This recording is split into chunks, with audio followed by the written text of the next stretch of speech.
ಶರಣು ಶ್ರೀ ಮಡಿವಾಳ ಮಾಚಿದೇವರ ಜಯಂತಿ ಆಚರಣೆ. ಪ್ರತಿ ವರ್ಷದಂತೆ ಈ ವರ್ಷವೂ ಕೂಡ ಅಫಜಲ್ಪುರ ತಾಲೂಕಾ ತಹಶೀಲ್ದಾರ್ ಕಚೇರಿಯಲ್ಲಿ ಶರಣು ಶ್ರೀ ಮಡಿವಾಳ ಮಾಚಿದೇವರ ಜಯಂತಿಯನ್ನ ಆಚರಿಸಲಾಯಿತು. ತಾಲೂಕಿನ ದಂಡಾಧಿಕಾರಿಗಳಾದ ಸಂಜಯ್ ಕುಮಾರ್ ದಾಸರ್ ಅವರು ಮತ್ತು ಮಡಿವಾಳ ಸಮಾಜದ ತಾಲೂಕಾ ಅಧ್ಯಕ್ಷರಾದ ಅಶೋಕ್ ಪರೀಟ್ ಅವರ ಅಧ್ಯಕ್ಷತೆಯಲ್ಲಿ ಕಾರ್ಯಕ್ರಮ ನೆರವೇರಿಸಲಾಯಿತು. ಮಡಿವಾಳ ಮಾಚಿದೇವರ ಜಯಂತಿಯನ್ನ ಉದ್ದೇಶಿಸಿ ಪ್ರಭಾವತಿ ಮೇತ್ರಿ ಅವರು ಮಾತನಾಡಿದರು. ಈ ಸಂದರ್ಭದಲ್ಲಿ ಕರ್ನಾಟಕ ಪ್ರಜಾ ರಕ್ಷಣಾ ವೇದಿಕೆಯ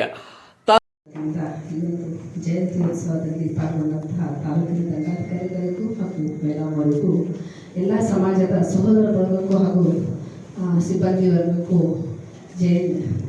ಮಡಿವಾಳ ಮಾಚಿದೇವರ ಜಯಂತಿ ಶುಭಾಶಯಗಳು ಹೇಳುತ್ತಾ, ಮಡಿವಾಳ ಮಾಚಿದೇವರಂದ್ರ ಯೋಧ ಅನ್ಬೋದು. ಯಾಕಂದ್ರೆ ನಮ್ಮ ದೇಶಕ್ಕಾಗಿ ಯೋಧ ಹೆಂಗೆ ನಮ್ಮ ದೇಶ ರಕ್ಷಣೆಗಾಗಿ ನಿಂತಿದ್ದಾನ, ಹಂಗೆ ಈ ಒಂದು ಚಿತ್ರದಲ್ಲಿ ಅವರ ಒಂದು ಯಾವ ರೀತಿ ಕಾಣಿಸ್ತಾರೆ ಅಂದ್ರೆ ಅವರು ಯೋಧರಾಗಿ ಕಾಣಿಸ್ತಾರೆ. ಇವತ್ತು ಸಾಹಿತ್ಯ ಏನಾದರೂ ವಚನ ಸಾಹಿತ್ಯ ಏನಾದರೂ ಉಳಿದ ಕಾರಣ ಯಾರು ಅಂತ ಕೇಳಿದ್ರೆ ಮಡಿವಾಳ ಮಾಚಿದೇವರು.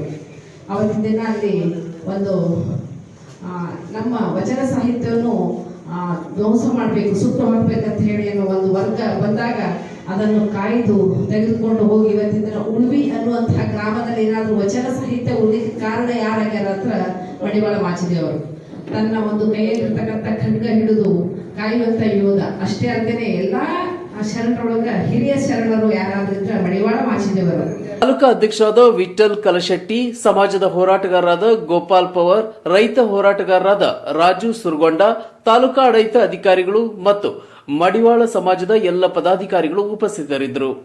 ಚಂದ್ರಶೇಖರ್ ಚಿತ್ತಾಪುರ್, C9 ಕನ್ನಡ, ಕಲಬುರಗಿ.